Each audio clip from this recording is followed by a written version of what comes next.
Okay, so today's topic, brought to you by no one currently, but it will in the future.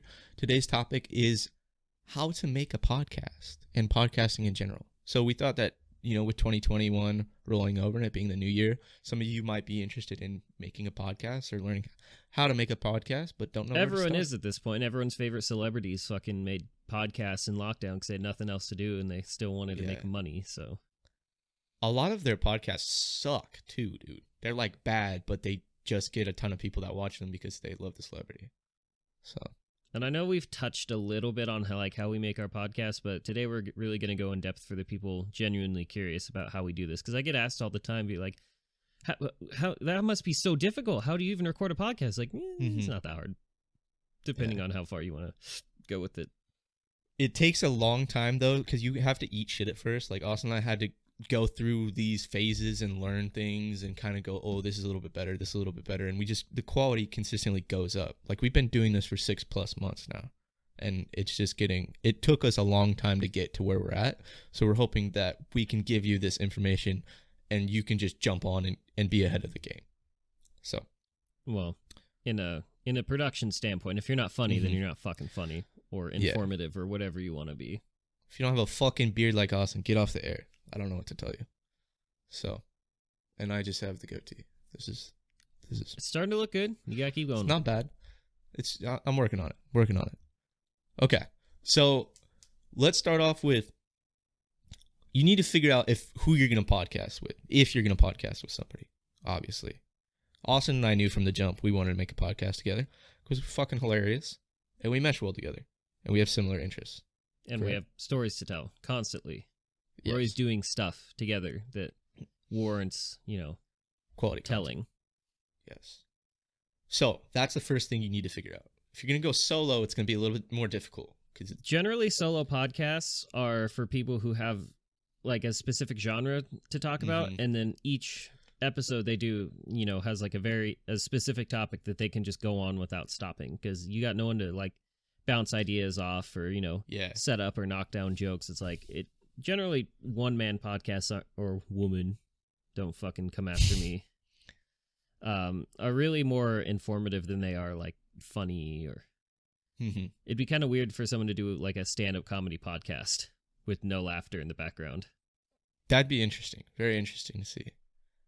Plus, like, if you have a brain fart, I always have a ton of brain farts. I forget what word I want to use and whatnot. I like stare at Austin and I'm like, you have no one to stare at. You should just get a mirror. You can stare at yourself looking like an idiot. So it's very tough, very hard to do, but it's not impossible. If you want to start a podcast, you only have yourself, do it. So, 2, what the fuck is your podcast going to be about? You need to figure that out. So you either need to choose a topic or kind of be more segmented, like Austin and I have kind of swerved into these segments. Because we didn't know what we were doing at first. We just started telling stories, and we just kind of took some listener feedback and tried to build upon that. And then we came up with Raw Dog Wednesday, since it, the need for going off topic was arising too often. Yeah, very, very much was. And then classy name, really like the name. Oh, that, by the way, you should probably figure out a name for your podcast. That was kind of, Austin and I went back and forth on the podcast name. We had the BS podcast.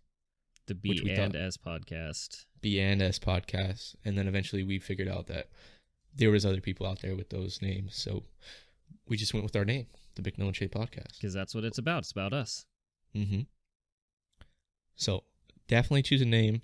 Don't overthink the name too much. You can always change it, or you can adjust it as you go. Okay, so those are kind of like the basics. Once you kind of have that in mind, then you need to figure out how the fuck you're going to do this. So you need equipment. There's no getting around it. You need equipment to do this. It doesn't have to be any sort of fancy equipment either. Like, that's a lot of people think they need to automatically go buy like a Shure SM7B, get a preamp, an interface, do all this fancy shit. It's not necessary. There are people who record their podcasts on their iPhones. Yeah. You need a way to record your audio. So you need something with a microphone. And you need a way to edit that audio. I mean, even if it's just trimming it to be the right length and you don't do anything else, you still need something to do that with. And then, you need somewhere that you can upload said audio to the internet so that other people can have it. Exactly. So to break that down, obviously you probably need a computer of some sort that can edit. I don't know. Can you do it on your phone? Can you do any sort of editing? To a degree. Like, I have this other microphone. I bought this for streaming. It's a Samsung satellite, and it's just a USB mic, but it actually came with a lightning cable where you can plug this directly into an iPhone or an iPad and record that way. That's pretty cool. And I know you can do some audio editing on like an iPhone or an iPad, especially an iPad. So if you're like doing like mobile interviews or stuff like that. So there is a way to do it. It's possible. It's absolutely possible. I don't know what software there is. Like Audacity is obviously free and open source. So it's a perfect tool for people who are doing this for free, don't have a budget for it. So there's ways to do it for sure. Okay, so let's a computer would be nice. Some sort of laptop or a desktop. Yeah, it doesn't Mac, have to be a powerful Windows. computer, especially if you're not going to do video editing and rendering. So some sort of computer. Let's talk about, do you want to go softwares first, or do you want to talk about the equipment like microphones and boom arms? Let's talk about the equipment. Okay, let's do microphones first. That's kind of your bread and butter. Yeah, at the end of the day, a podcast is about your voice. And so you want your voice to sound good. So, although your iPhone, or Android device microphone might work, it might not be the best quality, which is where something like, our good old Q2Us come in here. I kind of have three starter microphones, and I'm putting three like on an E. So I'm going to say Samsung Q2U. Which is probably the most popular because it's affordable. You get a good amount of stuff to start with. And it genuinely does sound pretty good.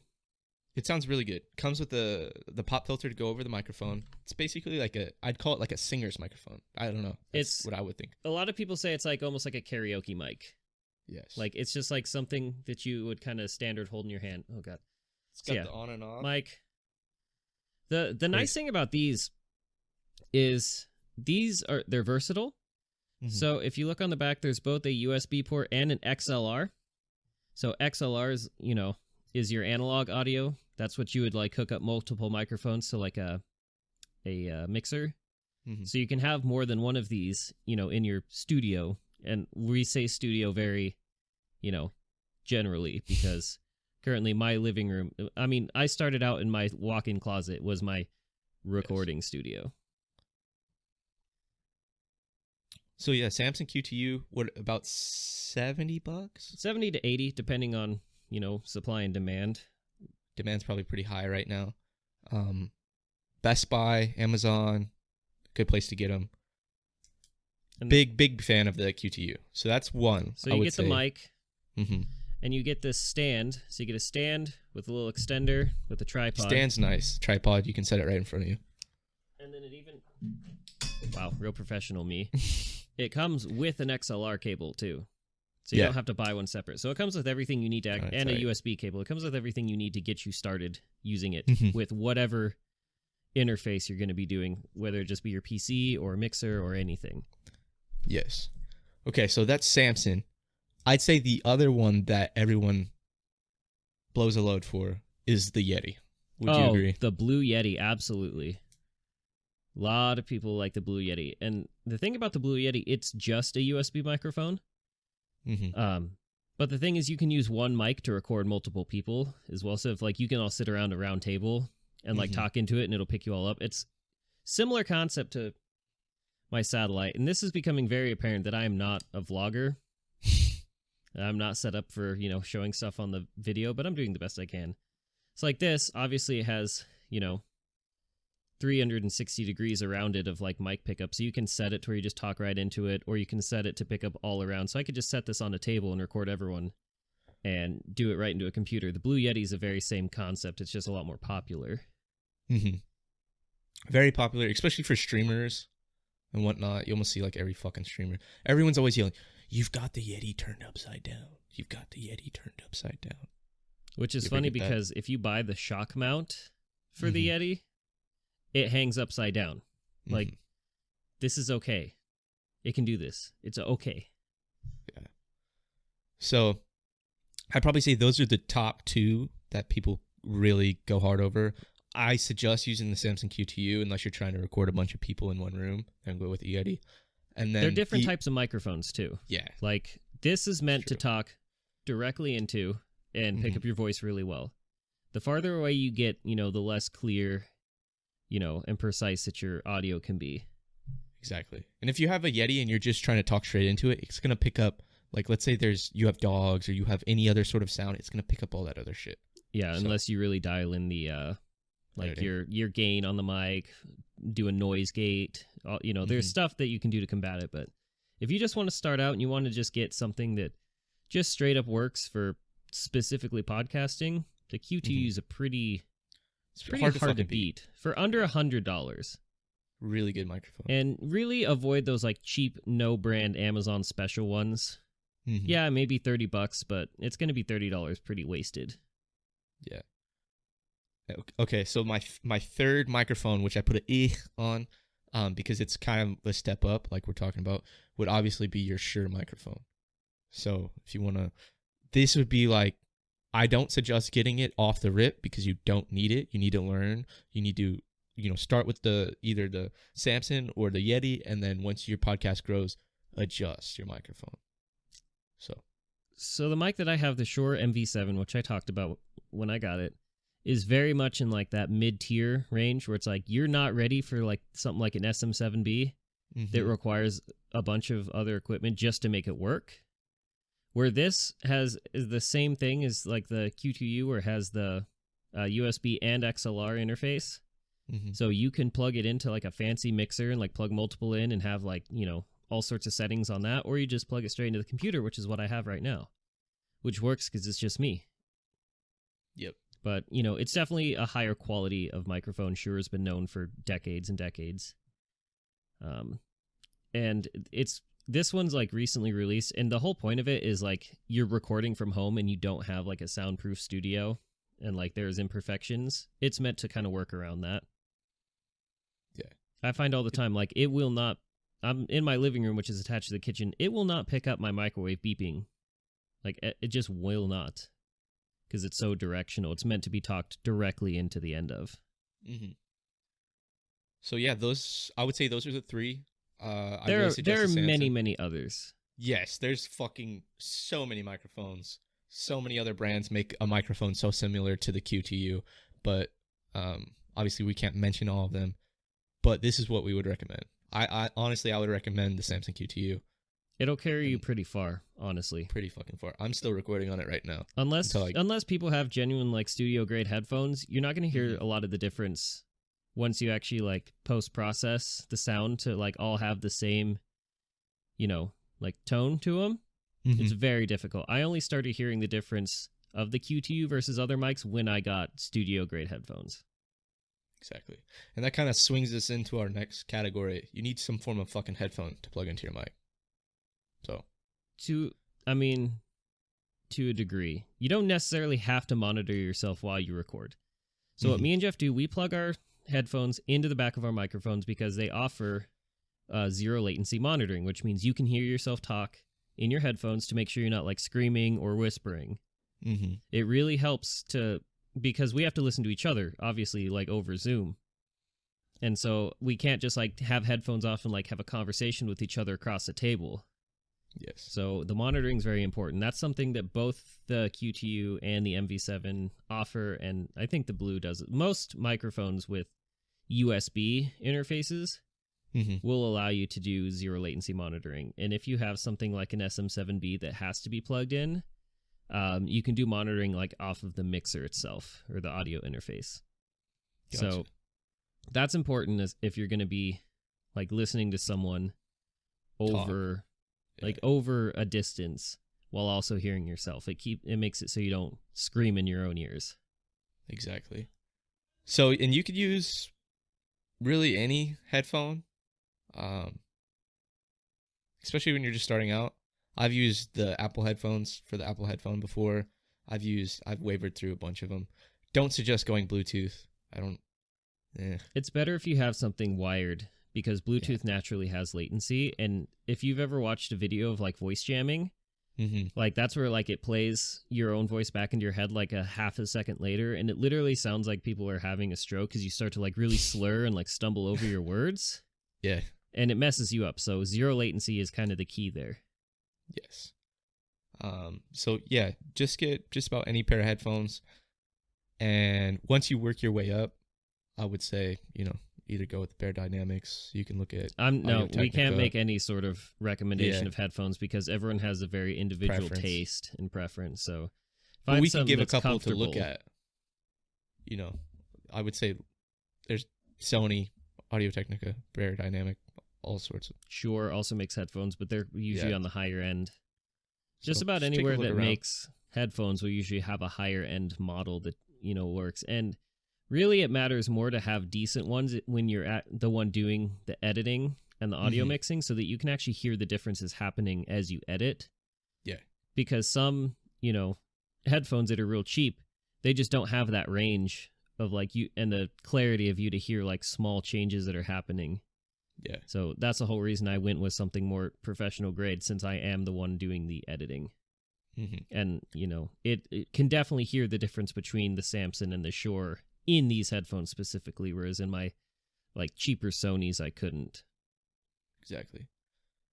So you got your microphone, you've got your headphones now. You're going to need, if you go with the QTU, it comes with that little tripod, but we recommend getting a boom arm just because it's so nice. It completely depends on your use case. Like Jeff and I obviously record at our computer desks. So I have a keyboard and mouse and wrist rest and everything directly in front of me. So I'd have to move all that stuff out of the way in order to actually like set a tripod up to have a mic in front of my face. Whereas this boom arm is clamped onto the side of my desk where I can fold the entire thing out of the way of both of my monitors, if I'm not using it at all. Whereas I have it now, I have it come up and then over, and then I have my mic hang down so I can still see the majority of my second screen and all of my first screen. It is convenient for positioning if you have the space for it. Obviously, you may not have the ability to just put a boom arm somewhere to hold your mic, but if you are... Fair enough. And some are better than others. Like, before Jeff got this one, we had the ones with the external springs. Anytime you hit it, you could hear that annoying, like, spring sound, like reverb into the mic. So there are pros and cons. Yeah. So boom arms, if you are looking into boom arms, there's like a $20 boom arm on Amazon. That's the one with the springs he's talking about. Super cheap, like Chinese made, I believe.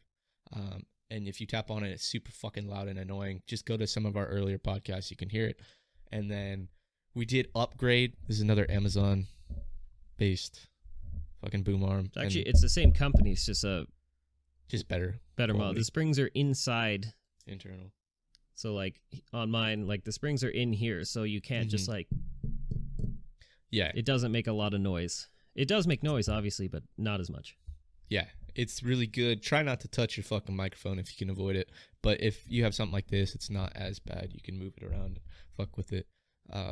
So yeah, just kind of figure out what you need for what you're doing.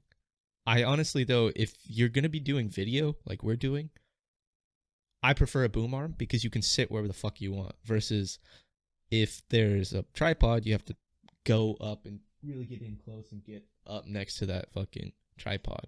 So, and then I've seen a psychopath hold the fucking microphone the whole time during the podcast as well. I couldn't imagine. This guy's fucking out of his mind, dude. I don't know. It was like an hour and a half podcast, and he held it right here the whole fucking time. Didn't move. Not even shake. It's like, this dude should be a fucking surgeon. Or a street performer that stand like the human statues. And then they scare people when they walk up. That guy's got a future in that. He really does. But yeah, so it's entirely dependent on your use case and your setup, but I strongly prefer having a boom arm that I can move however I need it to. Yes. Another thing I would suggest is a pop filter. So if you don't have a Samson comes with a pop filter. Austin, would you like to show kind of like a pop versus non-pop? It might be a little too difficult since your setup's already set up. Well, okay. Well, so obviously there are different like levels of pop filters. Like there's these little just, foam windscreens that come with them. Obviously the Shure has it on. And then there's these external ones. Like a clown right there, dude. You just pulled the fucking red nose out of your... Just... Sorry, continue. But yeah, so like this is an external one, and the whole point of that is so that you're not like blowing and breathing into the micro heavy, because that'll have like that horrible like wind, Fuzzy. Ugh, yeah. And then the other thing is your P's and your B's. So and one of the things I read about this Shure was that it has a problem with plosives, which is that like P and B sound where it's real harsh. So I'm going to move this to the side. So if you'll notice, it's like Peter Piper picked a peck of pickled peppers. You can hear that like pop of air. But if I move this down, Peter Piper picked a peck of pickled peppers. It takes out a lot of the harshness of the P and the B sounds. A lot smoother. And that's one of those things that like is immediately noticeable in audio quality, is if someone's like doing like blowing their plosives right into the mic.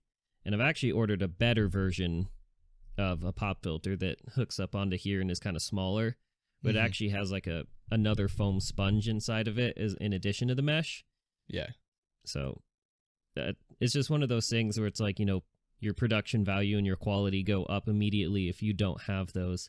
Like me just like speaking normally, the S's aren't that harsh, the P's aren't that harsh, and the B's aren't that harsh. You can't hear like the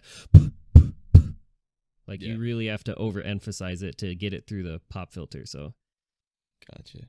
And if you take the time to make sure that your audio quality is good from the start, it'll make a big difference in your listeners. They're literally like when we were doing research on it, after our first few episodes that we like actually recorded, edited, released, and went and listened back to, comparing that to a lot of other podcasts, especially the ones that are on YouTube and not like hosted and like broadcast across Spotify or Apple or whatever, horrible audio quality.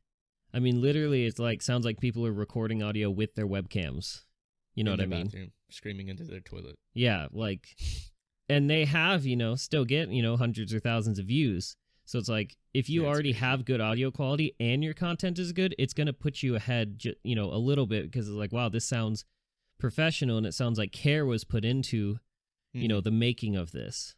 And that was one of the things we wanted right off the bat. We weren't just going to sit here and hold our phones and talk into them and make every podcast sound like a phone call. Yes. So take the time, figure out what's right for you, and put a little effort in that sound quality. I mean, if you like, obviously, if you want to go anywhere with it, quality is important. But even if you're just having fun, it's nice for your mom to listen to your podcast and her not go, "Holy fuck, my ears," you know. Just have a little bit of quality, have a little respect, Okay. All right. So we talked about microphones, talked about boom arms. Let's talk about the software, your recording software, Zoom, Audacity, video editing software. You know, just kind of what you need. So, like I brought up earlier, we use Audacity. Audacity is a free open source audio recording and editing software. And literally in all of my research before we started recording, every article and video that I saw said, just use Audacity. There's nothing more that you need as an amateur podcaster that Audacity can't give you. I'm not going to say it's easy or intuitive to use as someone who's never edited audio, but, you know, you spend an hour on YouTube watching some tutorials, you're going to be able to grasp the basics and, you know, and be able to edit everything within like a perfectly average level of, you know, editing and production quality. Like, if I'm not going through and doing cuts to the podcast, which you generally don't anymore, it takes me like 15-20 minutes to get them synced up and to actually get the tracks like edited with the like the effects that I put on them. And I'll just run through real quickly what I do to the audio. So I go through, and immediately what you should do is you should start your recording and then leave like 5 seconds of dead silence before you start talking for a feature called noise reduction. So what you do is you highlight that silence and you set that as your noise profile. So that Audacity is going to take anything that it hears in the background that's not like you talking, and then you can apply that noise reduction to the rest of the track. And so like if you have like a fan, an AC, a heater, you know, something that's like kind of a quiet hum in the background, it can just take that out. Another alternative to that is you can also place a noise gate on it, where you can tell Audacity to like anything under like negative 42 decibels, just delete it. So like anything that is quieter than that, which your speech should be quite a bit louder, it will take it out. So I do that. Then I apply a compressor, and I've talked about this before because my microphone actually has a compressor feature built in. It takes like your really quiet audio and kind of boosts it up. So like when Jeff kind of leans out, and leans back in, which I've been doing a better job of, except in this podcast, which you're pretty mobile. It takes like the lows and makes them a little bit louder, and it takes the stuff that's a little too loud and brings it down a little. It kind of like equalizes it a little bit, and which is different from an equalizer. So does that, because there were a lot of times where I was noticing like there was stuff that was too loud and stuff that was too quiet. So I did some research and I found that's what the compressor does. And again, I'm not an audio engineer. I've all done this research based off of like YouTube and articles. So don't come trial and error. Yeah. So I do that, do the compressor. Then I hit it with an equalizer. So I actually go into the EQ settings, and this will depend very greatly on your individual voice. So like my voice is very annoying and has a lot of mid-tone in it. How dare you? And another problem with the MV7 is that it picks up a lot of that mid-tone. So what I go and do, and this is a pretty standard thing that I've seen a lot of people do, is they'll go in and give it a little bit of bass, a little bit of treble, and take out some of that mid. It gives you kind of like this warmer, smoother tone to your voice. It doesn't like completely change your voice. Like it's not like a filter or a sound effect, but it changes the tone a little bit. So I bring my mids down, up my high, up my low, and it makes it just a little bit more smooth, a little bit more warm, kind of more like professional broadcasty. It's easy on the ears. Yeah. Because my voice is not necessarily the easiest on the ears. Like someone like Jeff's voice doesn't need as much of the bass boost because he's got a little bit more bass in his voice. I have a strange voice. You kind of have to go in there and play with it to find the sound that you really want, but that's what you can do with like equalizer settings. So after I apply that, I go in and I just normalize the whole thing. And what that does, it makes sure that like you set a threshold for the audio where it won't go any louder than the threshold that you've set. So like if your absolute loudest sound is like peaking in the red, you turn it down to like normalize to like -3. That loudest sound that's now like peaking off the chart gets normalized down to -3, and everything else kind of gets normalized down with it. So that's just what I do. It's not a super in-depth, way of doing it. It's just the way that I found of like almost all content creators who do voice recordings. That's like the basic list of everything that they do to get it to be a much better sound.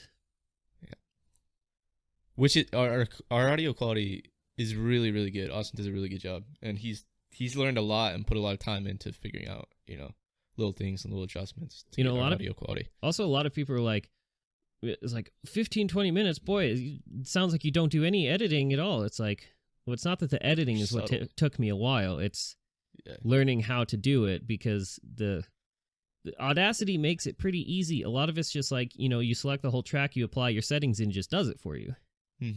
Again, I'm not a sound engineer. I'm not like going through and tweaking audio on like a studio recording of a band or a singer. It's just us talking. We're just talking. That's all it is. And then for Sunday audio, obviously I put the music at the beginning and the end, and that's that. Yep, slap it in, slap it out. I'm gonna give my 2 cents on the audio editing because I don't do like any audio editing. My only 2 cents or tips for you is, in the top bar of Audacity, you want to make sure that your microphone, Samson Q2U, is on lock. You want mono recording, and then you want Samson Q2U again. And then we record an MME. Austin can explain why. Obviously, you want your fucking microphone to be recording, because if you're on a laptop, it'll record through that shitty laptop speaker instead of your microphone, and then you'd be pissed because once you go to edit it, you have shitty laptop sound instead of your awesome Samson Q2U. So, all right, this is why I don't let you talk about things you don't understand. You do not have to record in mono. We record in mono because our microphones, we're just using dynamic microphones, and it's just speech. Like, we're not trying to do any sort of like surround sound effects or like, sound effects in one ear, different sound in the other. It's just our voice. So we record in mono. It's one track that plays equally, in both speakers of like headphones. Because it cuts down on the size of the audio files, and I don't need to tweak like left and right channels separately. It's just not something you need for speech. It's a lot different if you're like playing a video game, because obviously you want to hear like things on the left side, things on the right. For movies, it's like, oh, footsteps over here, sound effect over here. It matters. But for just speech, it doesn't matter to us. Yeah. So that's why we record in mono. Yep. The other things, it's just you want to make sure that Audacity is using your mic and your headphones. Because Jeff has recorded on the wrong mic before, and we've had to scrap whole episodes. You've done it too. Don't just fucking lay. No, I've had my microphone plugged into the wrong port that made the audio wrong. I've never recorded on the wrong thing. I don't record on a laptop. I don't have a built-in mic. All right. Fair enough. Shit, what was I gonna say? Only other thing about Audacity that I'd chime in about is if you're having an issue with Audacity or you can't get something to work, close out of Audacity. That's like the one cure fix for Audacity. Just close it, restart Audacity, and it usually fixes a ton of any sort of issues that you have. So, all right. So on to video editing. We don't know what the fuck we're doing about video editing. Yeah, we use this fucking program called DaVinci Resolve. Really great fucking program, but we don't really know what we're doing there. So it's going to take us some more time before we can give you tips and tricks on that. Other than that, we use Zoom to talk over.